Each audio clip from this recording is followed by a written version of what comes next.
Good morning and afternoon, wherever you're at. This is Philosophical Conversations with Thomas Jefferson, a subcategory of the real Thomas Jefferson. Let's start out with a quote.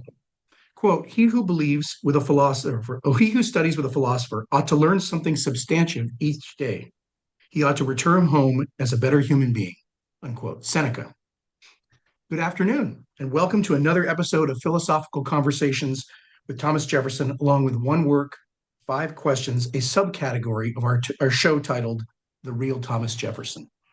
The aim of this show, as the title implies, is to have an indirect philosophical exchange with Thomas Jefferson on a particular topic through conversation with Dr. Holacek, whose focus has ever been the philosophical dimension of Thomas Jefferson's thinking.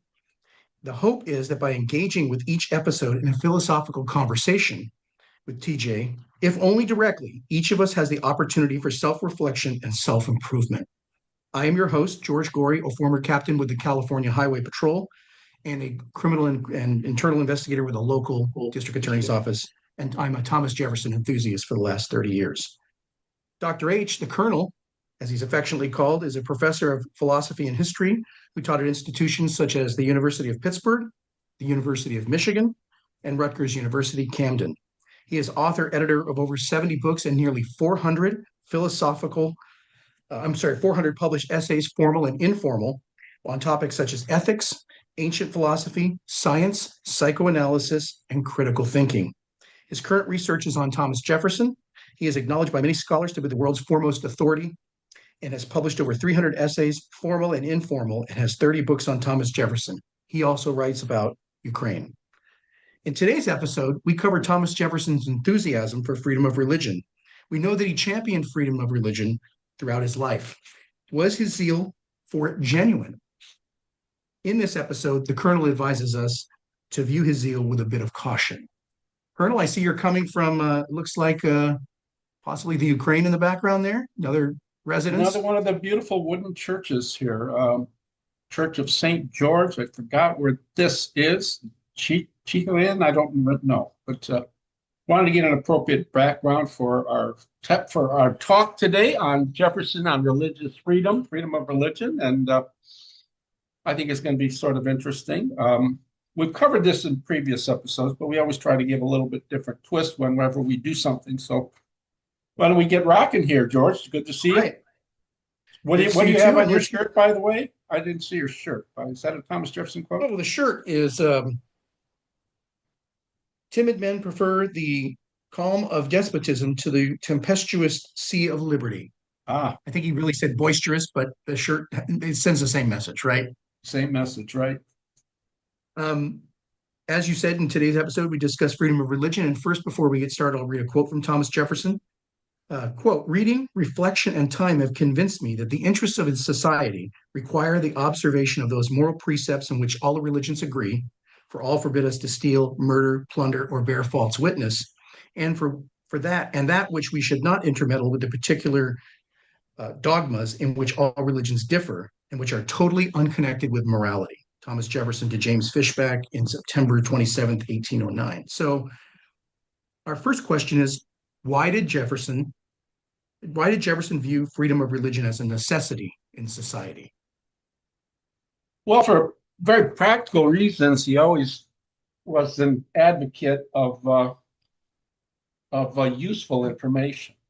Not that he disdained knowledge that couldn't be put into use, but for the most part, he championed useful information. And the notion here is the number of religions. And I think in query 17 of Notes on the State of Virginia, he said, imagine that there are, in effect, 1 billion people on the planet and some 1,000 different religions.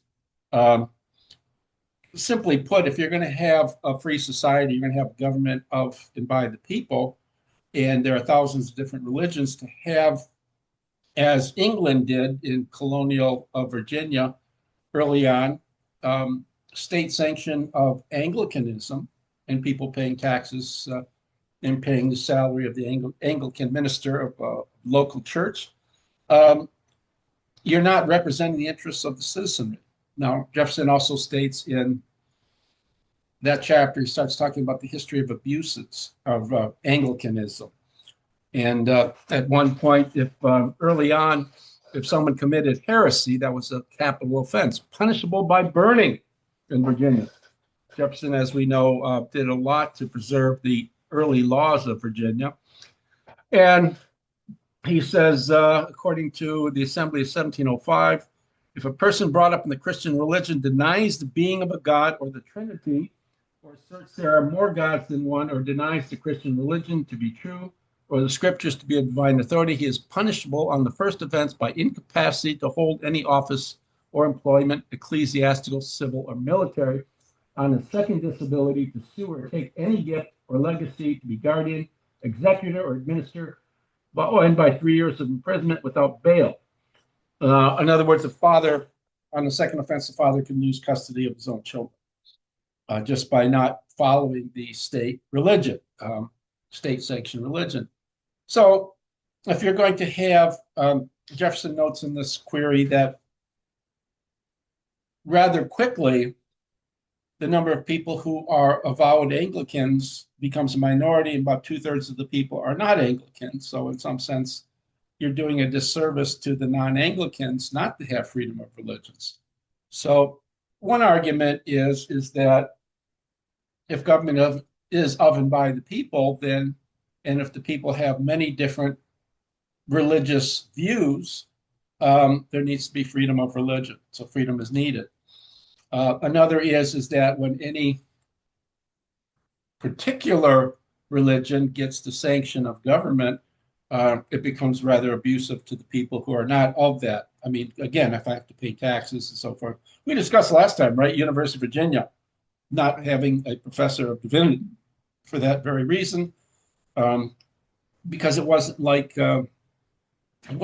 religious studies today, where I could take a course on religious studies and study many different religions. A course on religion, say at William and Mary, would have been a course on Anglicanism and so forth.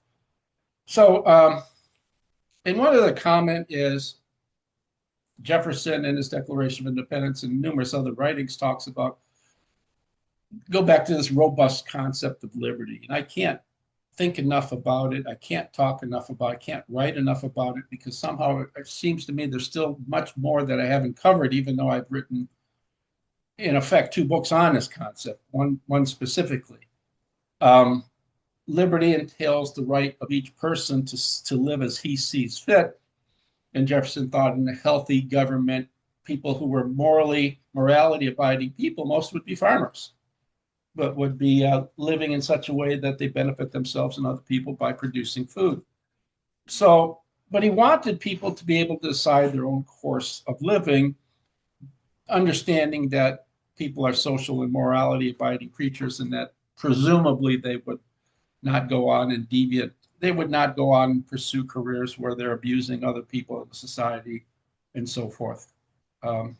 So, I mean, it was a necessity, because his views on liberty really championed people being able to live as they deemed fit, and not government telling you how to live. So there had to be religious liberty. It was a necessity.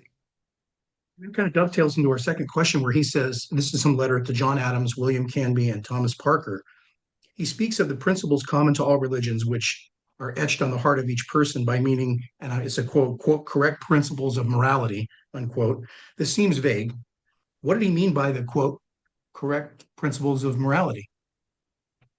Well, they were, I've discussed this in my book on Thomas Jefferson Religion, which I think is a really excellent book.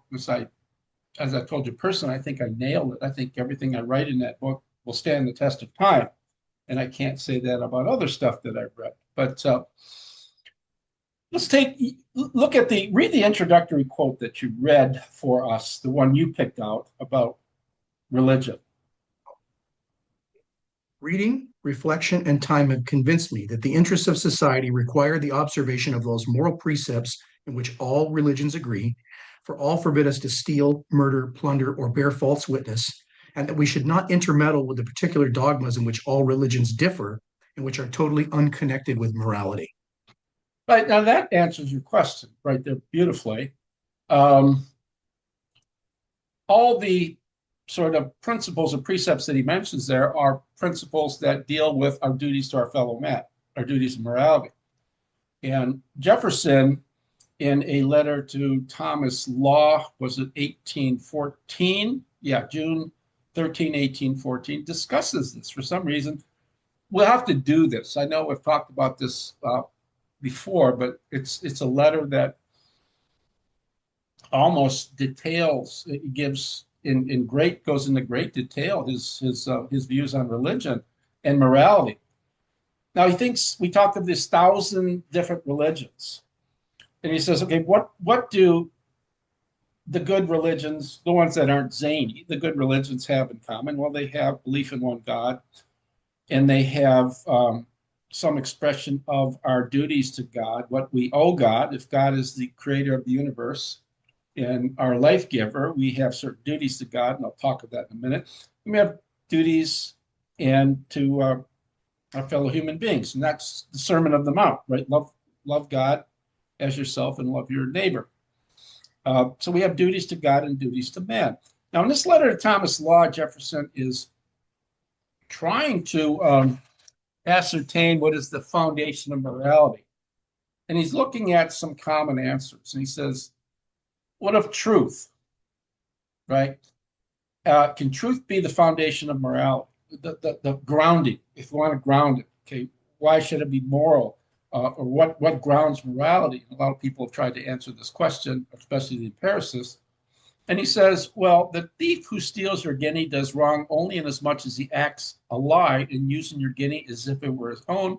He says truth is certainly a branch of morality and a very important one to society, but presented as its foundation is as if a tree were taken up by its roots and stood on its head, right? To take one of the stems, one of the branches, and treat it as if it is the grounding of the tree is to misunderstand. So we take this seriously, then we understand that if morality can be likened to a tree, truth is one of the branches. That I said before, we have your duties to God and duties to our fellow human being, and then we have behave truthfully. You know, and I when I talk about Jefferson morality, I often omit truth, but literally he states here, and I think it's part of his belief that there are three branches to truth, to morality, truth, duties to God, duties to fellow human beings. It's just some love of God. Some take love of God.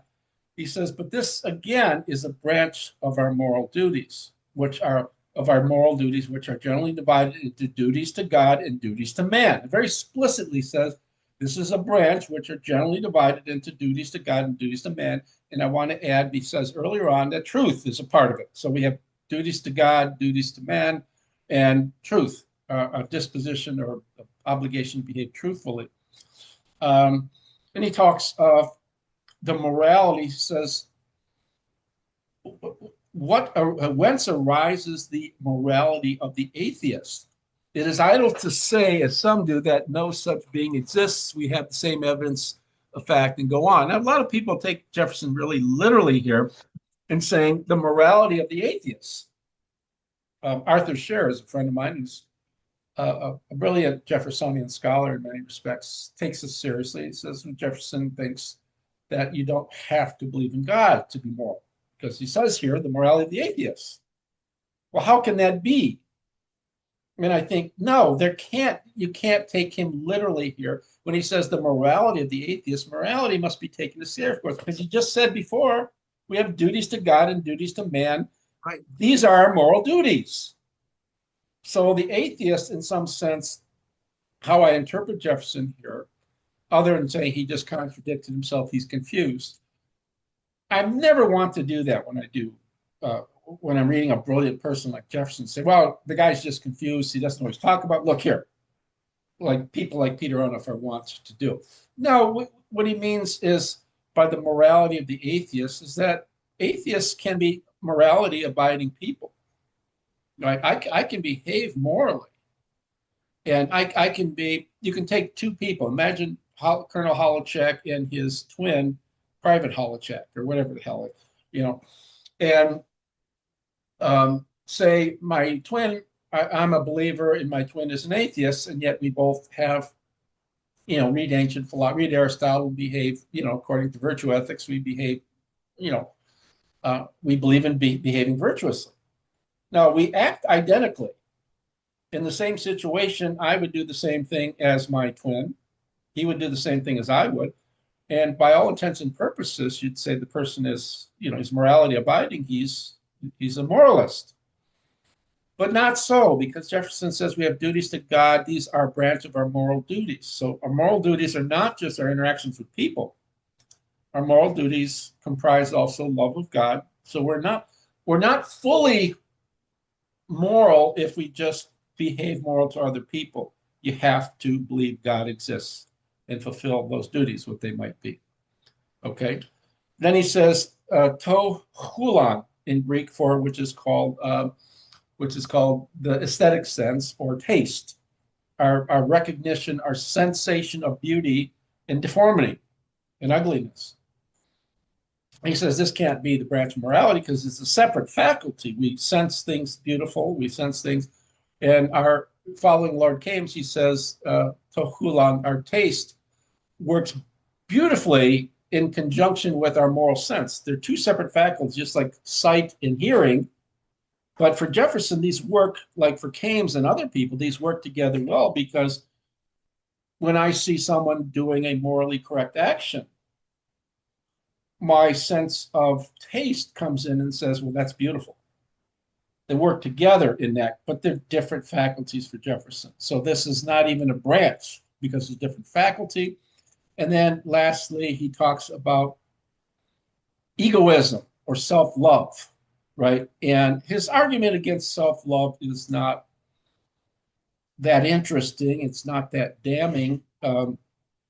Epicurus might be a egoist in that sense, right? Pursue your own interests and so forth, withdraw from society.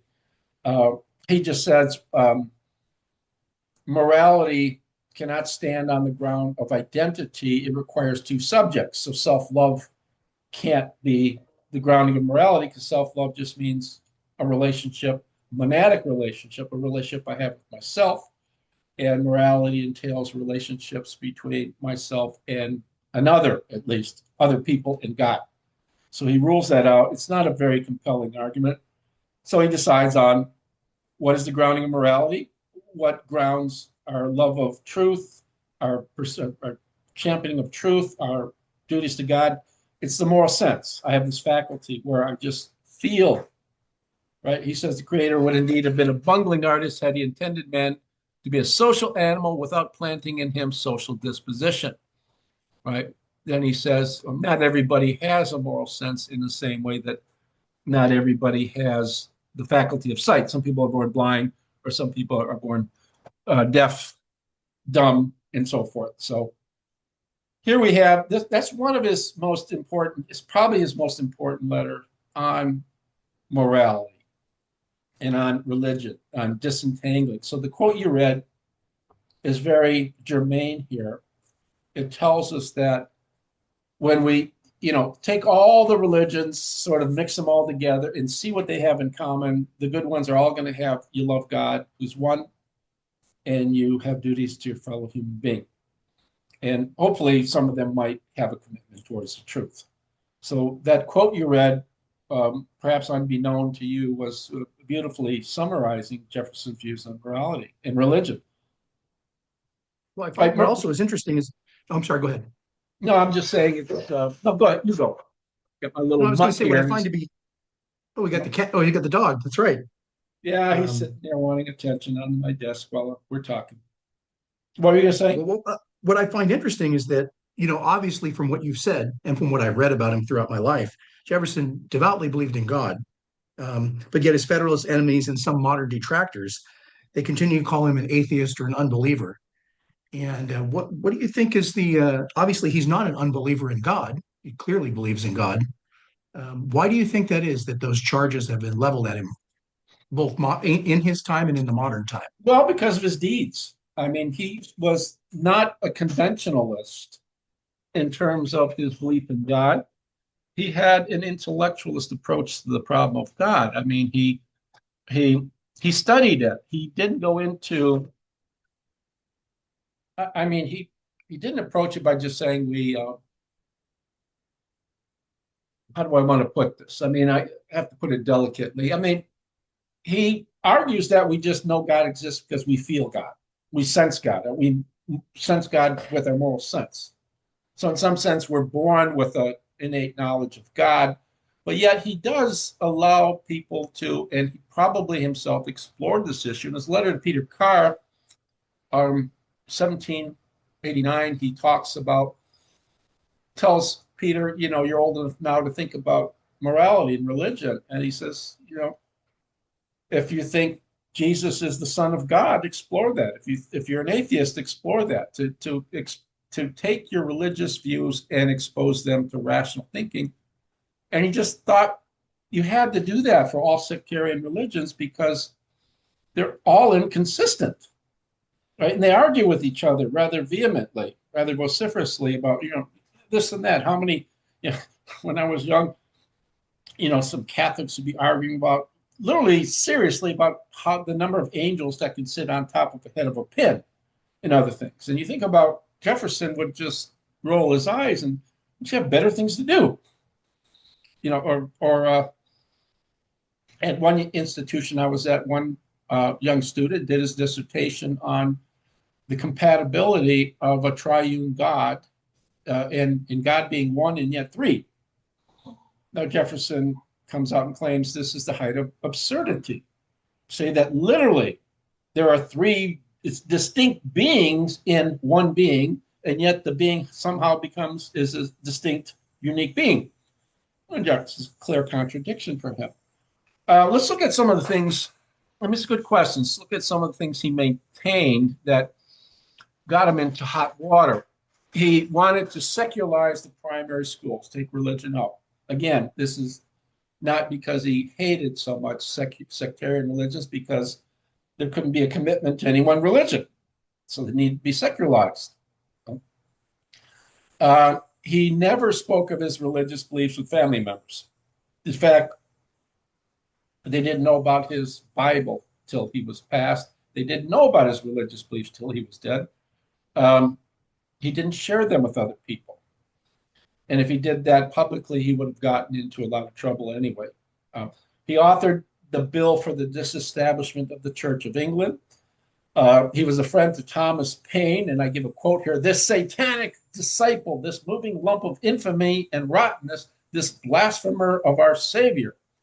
So he had strange friendships with people who were Unitarians, people who were atheists in France, and people who believed it had strange concept of God. Philip Mazzei, who was an Italian friend of Jefferson, lived nearby, asked Jefferson if he would be the godfather to the stepson-in-law. And Jefferson said, "I cannot do so, because that would mean a solemn profession before God and the world of faith in the Episcopal Church's articles." And he said, quotes, "which I had never sense enough to comprehend." So he refused. Talk about a commitment to truth. He could have just said, "Okay, who cares? I'll try to be the godfather to your stepson-in-law." And he says, "No, I don't understand Episcopalianism. It's a bunch of malarkey. I never could comprehend it. So I can't make this solemn profession." This is, again, a commitment to truth. This is a highly moral person. Now, he says in his notes on Virginia, which is a wonderful book, we'll have to do that someday, "It neither picks my pocket nor breaks my leg to say there are 20 gods or no gods." Now, that pissed a lot of people off. Now, he's just making a simple practical point, is that the atheist doesn't do me any harm in his atheism. If what are you going to, what's the harm in being an atheist? Unless you're going around and, at the point of a gun, trying to convince people to be atheists. And lastly, I know there are many more things I could point out here. He at least implicitly challenged the notion that the Jews were the chosen people of God when he said in Notes on Virginia, "Those who labor in the earth are the chosen people of God, if ever he had chosen people. So the Jews believed that they were chosen people of God. He says, no, it's the farmers, right? And simple little quotes like that angered people. So a lot of what he wrote in Notes on State of Virginia incited the ire of a lot of different people. He was an unconventionalist, as you mentioned, when it came to God. And people are not ready for unconventionalism. They want, in my own family, I'm very much an outcast when it comes to religious beliefs. I grew up in a Catholic family. I'm not a Catholic. I'm not a religionist in any sense, not even Jefferson's sense, and makes a lot of people uncomfortable. So I just keep my religious views to myself. It's not all that interesting that people think the way I do about, the existence of God. And I think Jefferson thought the same way. Who cares what Holochek thinks? And I'll hold on to my views and I'll cherish them intimately, but I don't think that the world would be a better place if everybody thinks the way I do on issues. And it appeared to me that Jefferson judged people based upon the principles of morality, not Yeah. what type of church they belonged to, because obviously that was very contentious in his time, whether you were a Catholic or a papist, as they would call it, or a Episcopalian or a Baptist. And yet he had a lot of allies among Christian faiths, such as the Baptists and others, who very much stood by him in voting for him. And he never once expressed his actual beliefs to them. I remember reading that. Um, Yeah, so because he I was think he that was you're he was championing religious freedom instead of right. Anglicanism. So he had a lot of a lot of people thought when he was elected president, that one person went to say, hide your Bibles because he's coming to collect them and burn them. The little South thought that that was the case, and that was really quite silly. Um, yeah, so I mean, he did a lot of things that were unconventional, and unconventionalism. People are they're gregarious. They're very much interested in unity of thinking, especially when it comes to politics and religion. Look at our two-party system. Um, Catholics are very good at going out and trying to, just like other Christians are going out and trying to make converts of people. And in a sense, I find that sort of objectionable. But be comfortable in your own views and let other people be comfortable in their own views if they thought these things through. Right. So he was very much an unconventionalist, and that would have made people very uncomfortable. And you pretty much answered this next question, and just by the way you were talking about it. And does Jefferson see coercion in matters of religion as a violation of the laws of the Creator as it pertains to the natural rights and freedom of the mind? Um, yeah, we've discussed this before. Jefferson was very much against any sort of political coercion. Right. He talks about that in his notes on the state of Virginia, query 17. He talks of bill for religious freedom. Um, let me read the bill for religious freedom. The first part is one egregiously long sentence filled separated by Right. semicolons, which was part. But he says to start off this bill, you know, when he was writing bills at the time, he always believed in a sort of justification.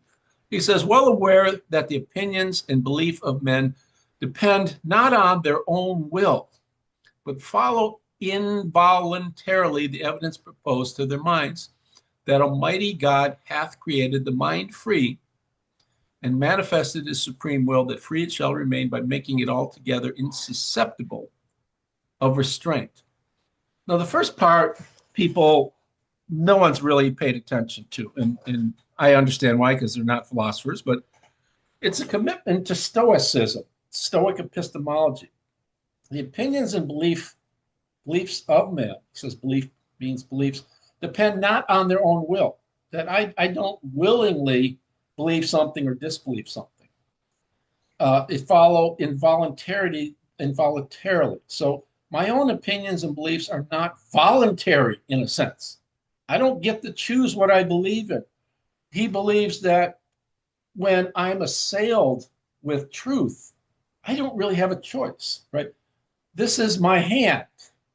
I don't voluntarily accept that. I have no choice but to accept it because it's so obvious, right? That's a It's very good, self-evident. Yeah, that's the Stoic concept of a cataleptic impression. Certain impressions are so stark and so overwhelming. This is why Descartes gets his true and distinct ideas and so forth from the Stoics. They're so obvious they just slap me in the head, and I have to believe in them, whether I want to or not. I don't choose that. Certain things I just believe in because they slap me in the face, they overwhelm me. And he says the mind is free. Um, and so we have all different sorts of the really interesting question is why are there so many different religions?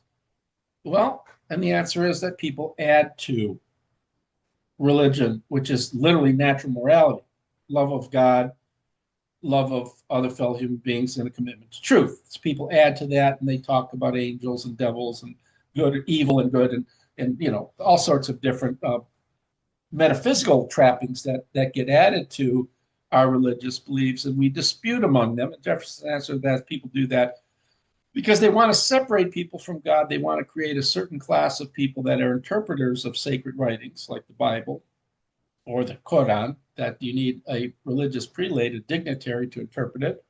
You can't get at God by yourself. Jefferson says, no, the Quakers got it right. They don't believe each person can have access to God by himself. So the mind is free, and there are these many different religions. And I think he just says we use the exercise of reason.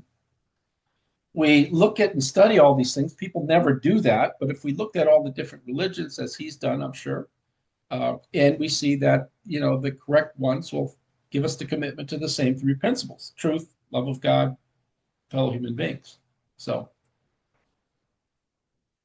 So for question number five, because you are a philosopher and you have studied the Greek and Roman Stoics and philosophers, it is known that Jefferson is admirer of the Greek and Roman philosophy and the moral lessons learned from them.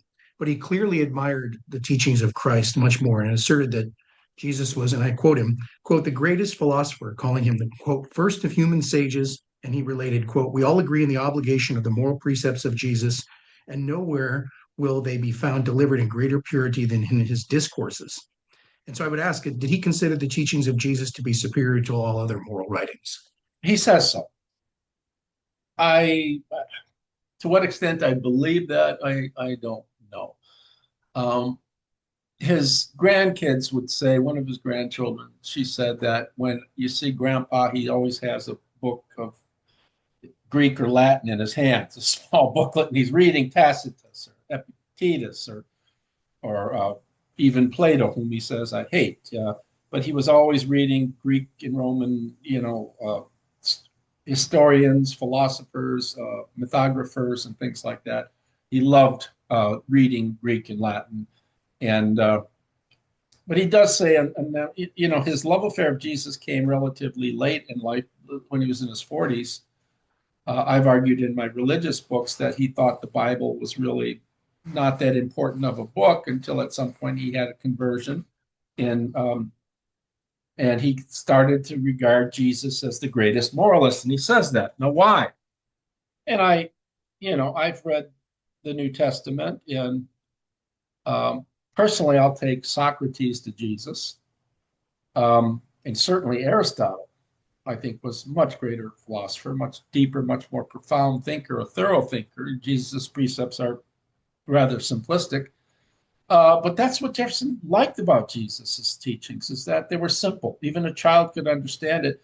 And he thought moral precepts need to be simple, right? That everybody can understand that. And what Jesus had that the ancient Greeks and Romans didn't have was this notion of benevolence, of doing the right thing out of volens is willing in Latin. So benevolence, good, having a good will, willing good things. But I want to say it goes beyond that. We're always judged by our actions, says Jefferson. So it's beneficence. Facio is I do, is doing. So we need to do good things. We need to have a good will, and that will manifests itself in our activities, which are good. And that's what I find, and that's why we're doing this show. And we have that wonderful quote by Jefferson with which we started the show here, right? By Seneca. He who studies with a philosopher ought to learn something substantive each day. You ought to return home a better human being. Um, Part of why I like doing the show with Jefferson, and I think you would agree, is that when I read Thomas Jefferson, it challenges me to become a better person. I need to think about what he wrote, what he said, and what I he did. agree. And and people would just think I'm nuts to say this because the calumniators tear him apart all the time. But he was a highly moral person, and he fought to make the world a better place all of his life. University of Virginia, Bill for Religious Freedom, and so forth. So that's what Jefferson, and I'll add here that he thought his interest in Jesus is that when he develops his republicanism as a robust political philosophy, and I think it's robust, it really is. People don't give him enough credit for being a political philosopher. Jesus is his ideal citizen. If everybody behaved like Jesus, then you'd have a society of farmers, perfect political participation, everybody acting for the sake of the benefit of other people and themselves. You could get republicanism off the ground, right? With what we have today, I mean, politicians we have today, Trump and other people, it's hard to say that these are people who follow the lead of Jesus in many respects.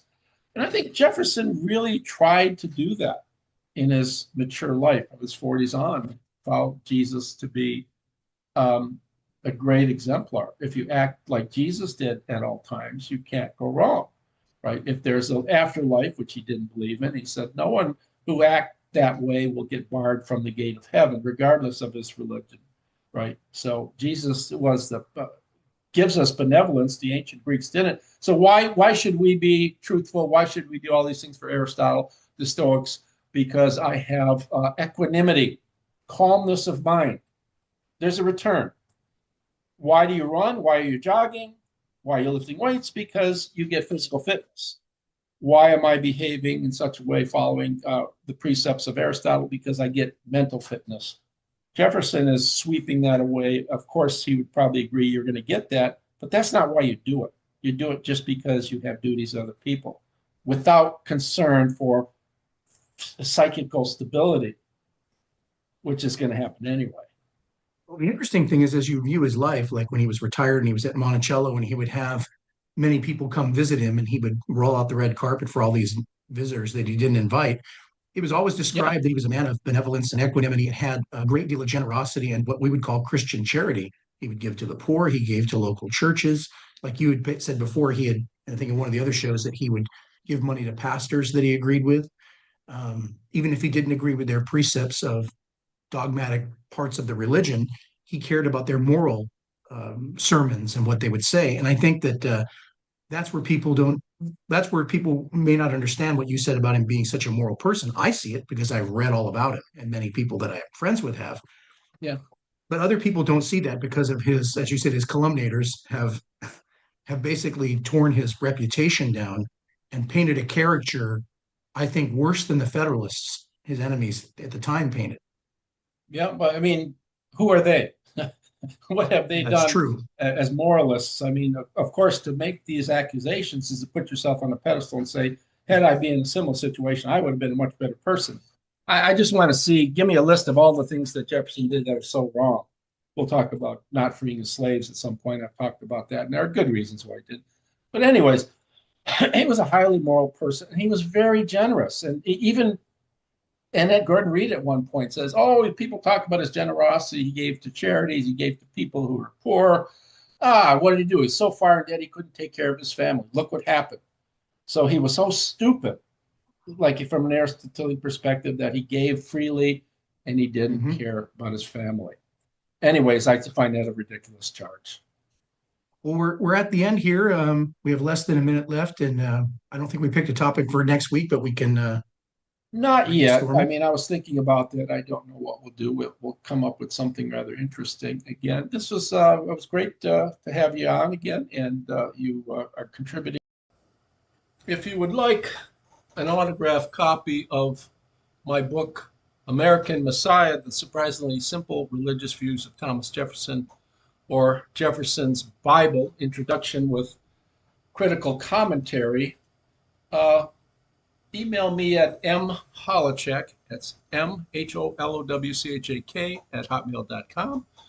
And if you have any suggestions for future shows, if there's a particular letter or writing of Jefferson you'd like to see us do, the captain and the colonel, or if there's a particular topic, you can in the bottom of the video, you can suggest or write in what you'd like to see us do. Thank you, and TTFN.